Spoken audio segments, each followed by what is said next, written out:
It's all total stupidity. It's total nonsense. That's how stupid this is. So stupid. 39 CE. Jesus is long dead according to the New Testament. He's been crucified already. This is so stupid.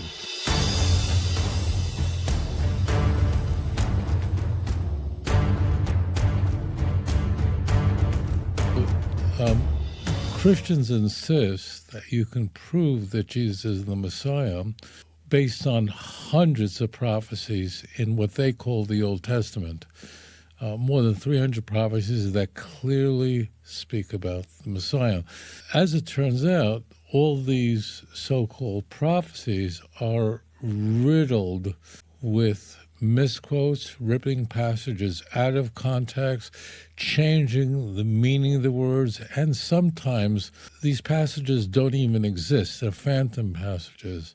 We're going to explore one of the most famous passages, and that's Daniel 9, where missionaries claim that essentially in the last 4 verses of this chapter, we have the precise dating for when Jesus would be crucified. Daniel 9 begins with Daniel being very curious about why a prophecy, in his view, is not being fulfilled. He's scratching his head trying to understand 2 prophecies in Jeremiah, 25:12 and 29:10, and the key is that he conflates the 2. Daniel is looking at Jeremiah's prophecies. Jeremiah lived at the end of the First Temple period. Although Jeremiah and Daniel technically were alive at the same time, Jeremiah was considerably older. And Jeremiah in 25 verse 12 indicates that the Babylonian Empire would end after 70 years. He's talking about the Neo-Babylonian Empire. The context of Jeremiah 25 is Jeremiah is seeking to persuade the Jews of his time not to rebel against Bavel, not to rebel against Babylon, against Nebuchadnezzar. After all, if you just wait this out, the Babylonian Empire is going to fall. And a big segment of Jeremiah is, don't think that you can fight the Babylonian Empire and win. God's not with you. So that's one prophecy in Jeremiah chapter 25, verse 12. Now, this is how Daniel 9 begins. There's a second prophecy which seems identical, but it isn't. Daniel thinks it is, and that's at 29, verse 10. It's also a 70-year prophecy, but it's a prophecy of the Jewish people returning back to the land of Israel after 70 years. And as you can imagine, when the Babylonian Empire collapses and Darius the Mede emerges, and that's what we're introduced to in the beginning of Daniel 9, verse 1, Daniel has a conundrum, and the conundrum is the Babylonian Empire has collapsed. Therefore, Jeremiah 25:12 has been fulfilled, but nothing's happening. Like there's nothing about the Jews returning back to their land. He thinks that these 2 prophecies are the same 70 years. They're not. And the angel Gabriel is going to come to explain to him what these prophecies mean and what time periods they are. Finally, Gabriel is there to explain to him the course of 490 years of period of history. He's going to explain to him what is going to happen and help him grasp these 2 prophecies, which are similar, but they're not the same. They overlap for about 50 years. I have a chart of this in my book, Let's Get Biblical. In Daniel chapter 9, the angel Gabriel comes to him with a message from heaven, and Gabriel says to Daniel that 70 weeks have been decreed for his people, for Israel and for the holy city of Jerusalem, to bring an end to sin, to atone for wickedness, to bring in everlasting righteousness, to seal up vision and prophecy, and to anoint the most holy. Those 70 weeks are not literal weeks. They are 70 sevens, and almost every scholar agrees this refers to 70 sets of 7 years, which is 490 years total. So it's very interesting. In this first segment, this is actually correct. It's a 490-year period that comes into view. It's described as 70 weeks of years. The reason why in the book of Daniel, a week of years means 7 years, so every day is a year. It's using the Shemitah language of Leviticus chapter 25. One key point is that he's saying that the Messiah is supposed to do all these things, and whoever this narrator is quoting Daniel 9 accurately. The only problem is, when you lie, you create a bigger problem, right? So one of the reasons we tell the truth is because God wants us to tell the truth. The Torah says, stay away from lying, b'dvar sheker tirchak. We don't want to lie. But maybe the 10th reason why we don't lie is we don't want to get into trouble. And when you lie, you do, because you get caught up in lies, right? And so we see the lie here, and that is what is supposed to happen at the culmination of 490 years is a period is launched in which sin comes to an end. That's what the narrator is saying. Well, if we're to read these passages the way the narrator says, then Jesus can't be the Messiah, because as it turns out, sin did not come to an end when Jesus died. In fact, the last I looked, sin is doing amazing. Prophecy also has not been fulfilled. There's not world peace, the worldwide knowledge of God, the ingathering, the exiles, the building of the temple. So if we take Daniel 9 in the way that this narrator is proposing, he's created a bigger problem for himself, because Jesus didn't do any of those things. Sin still exists. In fact, Christians don't believe that even Christians don't sin anymore. Christians just insist that Jesus died for the sins that people are committing. And this is what happens when you make stuff up. Just a big disclosure here, this whole notion of using Daniel 9 to prove that Jesus was crucified at the precise time prophesied is not even in the Christian Bible. I mean, imagine if the writers of the Gospels or Paul thought that Daniel 9 was a prophecy of when the Messiah was supposed to be crucified and died. Don't you think they would quote this number system? Now, part of Daniel 9 does appear in the Christian Bible, but not this part. This is a later Christian invention, 2nd century, when Christians started marshaling, abusing, misappropriating this chapter in order to prove that the Messiah was supposed to be killed after a period of 483 years, as you will see in a moment. Let's go to clip number 2. And then Gabriel gets even more specific, saying that from the decree to rebuild Jerusalem until the coming of Messiah the Prince, there will be 7 weeks and 62 weeks. That's 69 sevens, or 483 years, and after that time, Messiah will be cut off and have nothing. In other words, he will be killed. This is very, very critical that you understand that this passage has literally been raped. I know that's a very strong term. The text actually says, going forth of the word until the Mashiach Nogid will be 7 weeks. That's a stop. That's a full stop. So there are actually 2 anointed ones that come into view here. And then it says, look at verse 26, and after 62 weeks, an anointed one will be cut off. Yikaris Mashiach. There's no definite article there. So the 7 weeks, so from the going forth of the word, which means the word of prophecy, it really means from the Chorvot Yerushalayim, see Daniel 9, verse 1 and 2, until an anointed prince would be 7 weeks. That's 49 years. That's a half a century.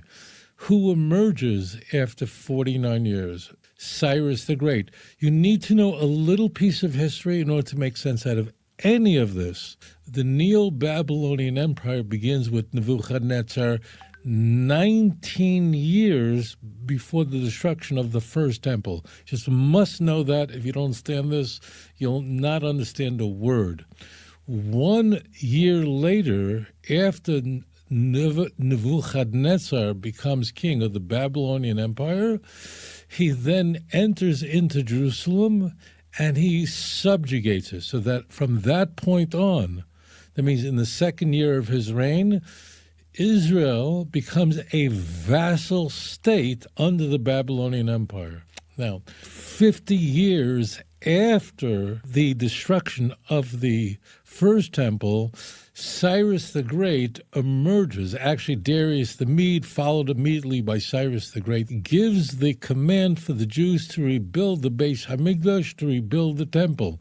And we are told very specifically that he is the Mashiach. Now you're going, that's crazy. It isn't. It's Isaiah 44, verse 28 and 45, verse 1. I know there's a chapter break there, but it's artificial.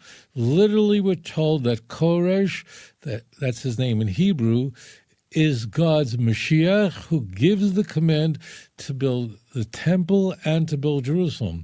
What the church seeks to do is to conflate the 7 weeks, meaning 49 years, and 62 weeks, which is 434 years, into one period of 69 weeks, or 483 years. Interestingly, if you were able to find a King James, but the 1611 version, you'll see it doesn't do this. This is a later accretion. Now, how do you know that's the case? First of all, in no language is the number 69 represented as 7, 60, and 2. I don't care what language you speak. I'm sure there are many people watching me right now who speak many languages. So if you speak German, the way you say 69 is 69. How do I know that? Because that's how you say it in Yiddish. In Hebrew, it's 69, 69. In French, 69. That's how in English, 69. You never say 7, 2, and 60. You don't say that, ever say that. No language, no matter what.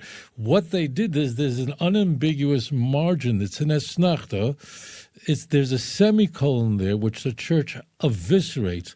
Now, how do you know I'm telling you the truth? Well, first of all, it makes sense. In no language do you say 69 by saying 7, 60, and 2, okay? But to prove to someone could argue, well, the esnachta is a grammatical feature. It's a semicolon, but it was made by the Mesorites, roughly in the early medieval period in the 8th century. So how do you know the Mesorites?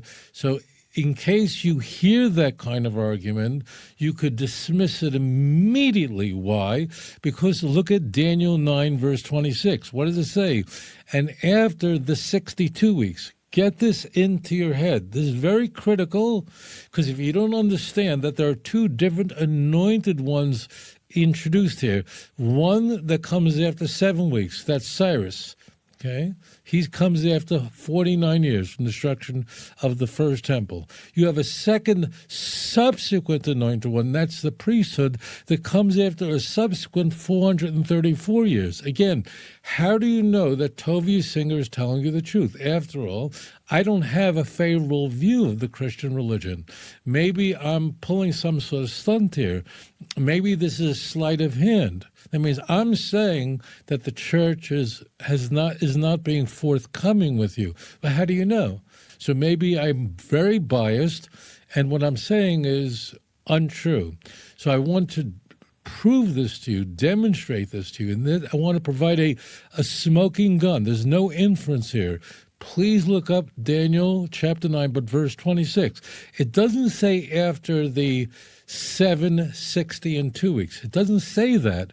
It says after the 62 weeks. So you know these are 2 separate time periods with 2 separate anointed ones. Daniel is told centuries in advance that from the time a decree goes out to rebuild Jerusalem, you can count forward 483 years, and that's when Messiah will appear. And after that, he will be killed. And if you trace history, what do we see? In 445 BC, King Artaxerxes of Persia issued the decree for Nehemiah to rebuild the walls of Jerusalem. And if you count forward 483 years on the Jewish calendar, guess where you land? You land right in the 1st century, the exact time when Jesus of Nazareth was walking the earth, claiming to be the Messiah, doing miracles, fulfilling prophecy, and then, just as Gabriel said, being cut off through crucifixion. Now, friends, this is staggering, because Daniel didn't just say a Messiah would come someday. He put it in a time frame so precise that it rules out anyone else. The utter stupidity pregnant in this comment is beyond measure. Utter stupidity. You know how it goes when there's so much idiocy contained in a small soundbite, you just don't know where to begin. So he's claiming that this command was the command given in Nehemiah chapter 2, in the first 10 verses. Artaxerxes gave Nehemiah, he was a cupbearer for the Persian king Artaxerxes, to repair the wall. Not to build Jerusalem, not to build a temple. Please, I beg you to look this up. Nehemiah chapter 2, the temple is already built. This is complete idiocy. The only thing was there was kind of like a terrorism going on where groups in the land of Israel had an unfavorable view of Jewish settlement here in Israel, and they were engaged in a kind of terror where they were burning gates and breaking walls that were built. So Nehemiah, who was deeply troubled, asked permission, and he was given a letter. He wasn't told to build a temple. He wasn't told to build Jerusalem, just to repair the walls. It's all total stupidity. It's total nonsense. I beg you, what do I always say to you? Please look up Nehemiah chapter 2, verse 1 through 10, it's really 1 through 8 for yourself. It's very, very clear. The person who gives the command to build Jerusalem and the temple is Cyrus, who's called the Messiah. Please, please, please look up Isaiah 45, verse 1. Just look it up. Just please pause this, whatever, and look up Isaiah 45, verse 1. If you want to read the verse that introduces it, Isaiah 44, 28, Cyrus is called the Mashiach. Artaxerxes never called the Messiah, and he never is told to build Yerushalayim, and he never gives the command or devar. It's an igeret. He gives a letter to repair the wall and the gates. So this is a complete lie. Plus, even if you are not numerate, even if you're not a big math expert, look at the stupidity. So the narrator here is saying that the dating for Artaxerxes giving Nehemiah permission to repair the wall and the gates took place in 445 BCE. And he's saying if you count forward 483 years, you come to when Jesus was walking the earth, okay? Now, I'm asking you a question, please. If you even have a perfunctory knowledge of math, if you just do it, just simple arithmetic. So here it is. At 445 BCE, count forward. He said it, I didn't say it. Count forward 483 years. So what year are you in? If you're in 445 BC, that's what the narrator said, and you count forward 483 years, you come to a time when Jesus walked this earth and is killed. Please tell me what year you're in. You're in the year 39 CE. That's how stupid this is. So stupid. 39 CE. Jesus is long dead according to the New Testament. He's been crucified already. This is so stupid. There should be a limit, and I probably should have used it. I don't mean to use terms like stupid.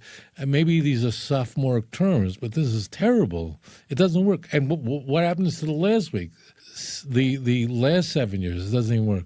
Who is the second anointed one? The second anointed one is the priest. In fact, the word Mashiach is used more frequently in the book of Leviticus than any other book of the Torah.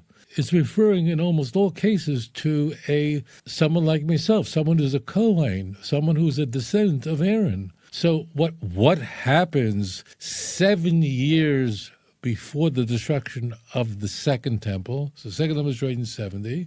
So now we go back to 63. So that's the last week. So we have the last week begins in 63. Trouble is brewing. What happens a half a week in? We're now in 66. what occurs then? The Jews go to war with Rome, and then the priesthood is terminated. It doesn't say anywhere there that killed. The word killed and crucified, as the narrator says, is total nonsense. The word is yikares Mashiach. There's no definite article. It doesn't exist. Now, I want to explain this to you. As a priest, my father's a Kohen, my father's a priest, his father was a Kohen, going back to Aaron. All the functions of a Kohen, like myself, we can't perform those things today. So all the things that the priests are supposed to carry out in the time of the temple, we can't. So therefore, why is the word yikares Mashiach mean? What does it say Yehoreg Mashiach? Yehoreg Mashiach would mean an anointed one is killed. So the narrator is lying to you. He says the anointed one will be killed and crucified. That's a lie, complete lie. Now, the word kares means to cut off. It just means cut off. It can be that someone who's killed is cut off. It doesn't mean that it would never use that term, but that word doesn't only mean killed. It means to be cut off. And that's what happened when the Jewish people went to war with the Roman Empire. And this will come into view in verse 27, which we're not going to cover right now. A half a week, in this last week, there is a breaking of a covenant or an agreement between the Roman Empire and the Jews. And then the Jews went to war with Rome, and that war lasted 3.5 years. It was a very tragic war. So what's happening here is there are actually two anointed ones who are coming to view. The first one after 49 years following the destruction of the first temple. So here are the simple numbers. The second temple stood for 420 years. The Babylonian exile was 70 years. 70 plus 420 is 490. It's very simple. So what comes into view in these four passages in Daniel 9 is from the destruction of the first temple, destruction of the second temple. Now, I know someone might ask the question, and that there are two different chronologies for the Persian Empire, and there is the chronology of Herodotus, which gives the Persian Empire many more years. And then there's something called Seder HaDaires, which is the Jewish chronology, which allows for the Persian Empire to be much shorter. Just so you know this, because people are going to look this up. So there are two different chronologies for the Persian Empire, and therefore there were only 4 kings in the Persian Empire. And if you go to Daniel 11, verse 1 and 2, you see that there are only 4 kings in the Persian Empire. So this should stand out. But just going back, this prophecy, what comes into view is that from the destruction of the first temple, destruction of the second temple is 490 years, and the angel Gabriel breaks it up. What about these 6 signs that we're told? Like sin comes to an end, prophecy is completed, the Holy is anointed. The moment the second temple is destroyed, the potential for Mashiach to come immediately begins. After all, one of the things that the Mashiach must do is what? Think about it. One of the things that the Messiah does is he builds a Beis HaMikdash. We see that openly in the last 3 passages of Ezekiel chapter 37, meaning verse 26 through 28. Ezekiel 41 through 47, we have the unused blueprints of the third temple. It's there. It's very, very clear.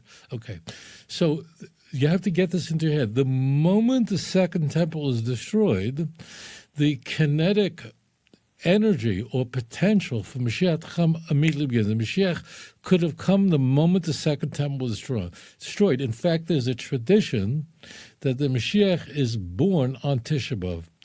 I personally don't take this literally. Some people do. It's not relevant. It's not germane. The key is that on the ninth day of Av, the 9th day of the 5th month, is a day in which both temples were destroyed. And therefore, the moment the temple was destroyed, Mashiach is born. Meaning, Mashiach could have come immediately. However, in every generation, there was a failure to trigger the coming of the Messiah, More specifically, there was a failure to trigger Isaiah 59, verse 20, where we're told that a Redeemer will come to Zion, will come to those in Jacob who repent. It's a very famous chapter which Paul is going to misappropriate and misconstrue and mistranslate in Romans chapter 11, verse 26. I don't want to talk about that now. So it's very important that the moment the second temple was destroyed, Mashiach could have come at any moment. So it was then ready. It's ready to be launched. There are 6 things that are there that the Mashiach will bring about. One of them is the end of sin. And the narrator, foolishly, even announces this grievous problem. Mashiach is supposed to bring about the end of sin. When Mashiach comes, no one will sin intentionally. The only sins that will exist is unintentional sins, not sins of rebellion, and that's what's in view here. So Jesus didn't even do this. He didn't fulfill all prophecy, and he didn't end sin. So if this is talking about Mashiach, then Christianity has to be a false religion. What am I trying to convey to you, my dear brothers and sisters? You have to go to the original. One other point. This is very critical. The word Messiah is used here, and we use the word Messiah. The word Mashiach appears 39 times in the Hebrew Bible. Okay? Here's the big surprise. You must know this or you'll be fooled immediately. And that is, in none of those 39 times, they're referring to who you and I refer to as the Mashiach. It means someone who's anointed, like Cyrus, like the priests, like kings. Okay, so it's very important. Today, in our conventional language, we use the word Mashiach to describe the final Davidic heir to the throne who will bring about the redemption, the eschatological anointed one. We do. But in Tanakh, that's not the case at all. And here is the twist. Here is the scam. Here is the prop. But you have to listen very carefully or you're going to be easily fooled here. Listen like you've never listened in your life. When the word Mashiach appears, as I told you, it appears 39 times in the Hebrew Bible with different prefixes, suffixes. It happens to be there's no definite article here in Daniel 9. The Christian Bibles do insert the definite article, but it's phantom, it's fake, it's not there. Listen very carefully. In 37 places where the word Mashiach appears in the Hebrew Bible, the Christian translators render it as an anointed one. Got it? But only here in Daniel 9, where the word appears in Daniel 9, 25 and 26, only there do they translate it as Messiah. I'm not kidding. Please don't trust me. I know some of you like me and say nice things about me, and I'd like you to stop liking me for a moment. I like to be liked. I'm not crazy. But you must not trust me. You must look this up yourself, and with the computer, you can look this up in a second. So what the Christian Bibles do, the chicanery they engage in, the smoke and mirrors is that in 37 times, like Isaiah 45, verse 1, how is the word Mashiach translated there in all the Christian Bibles as anointed? Cyrus is called anointed. But what the trick, it's just, all it is to be able to get you to look here, as all magicians do. They want to deflect your attention here, and meanwhile, what they're doing is going on here. The deception is going on here. That's the distraction. So the distraction that's employed by the church is only in Daniel 9 is the word Mashiach translated as Messiah. And then it's given a capital M. Please look it up for yourself. There are no capitals in the Hebrew language. Now you had ChatGPT or whatever AI programs. You can look up what I'm saying. You don't even have to look it up. It's so easy to look up the scam that's going on here. So only in Daniel 9 is Mashiach translated as Messiah by the Christian Bibles. They then put a capital M there, which doesn't even exist in Hebrew. That's completely a human creation, to put a capital. That's a commentary. And then to make it harder for you, Kinderlach, to make it more difficult for you to be able to see through the smoke and mirrors, they insert a definite article. It says the Messiah in the King James, in the New International Version. They put the definite article there. But if you go to the Hebrew, there's no definite article. So it reads the Messiah. You have no chance. I say this is why I like Christians, why I care about them, why I devote my life to them, even though they think I hate them, I love them. They have no chance because they're not going to the original Hebrew. They're relying on the American Standard Version, the New International Version, the King James Version. They have no chance unpacking this. Go back to the original. It's a gorgeous chapter. The whole chapter begins with Daniel praying for when the temple will be built. I'll end with this. The whole chapter is Daniel's prayer for the return of the Jewish people to the land and to build a temple. Daniel's fear is that because of a passage in Leviticus 26, verse 18, the original prophecy of a 70-year exile was multiplied by 7. That's the curse in Leviticus 26, verse 18. That if you continue to sin, I will multiply your punishment 7 times. So what Daniel's fear and why he launches to this ecstatic prayer is he thinks that's what happened. The Babylonian Empire comes to an end after 70 years, fulfilling Jeremiah 25, verse 12. But the Jews don't return back to their land as prophesied in Jeremiah 29, verse 10, because the curse of 70 years, or the punishment of 70 years, is multiplied 490 years. That's why he refers to earlier on in the chapter, he refers to the curse of the law. If you understand your Bible, no missionary will ever be able to rob you of a relationship with God. Thank you. If you enjoyed this program, please like and subscribe. אדון עולם אשר מלך בטרם כל יציר נברא לעת נעשה בחפצו כל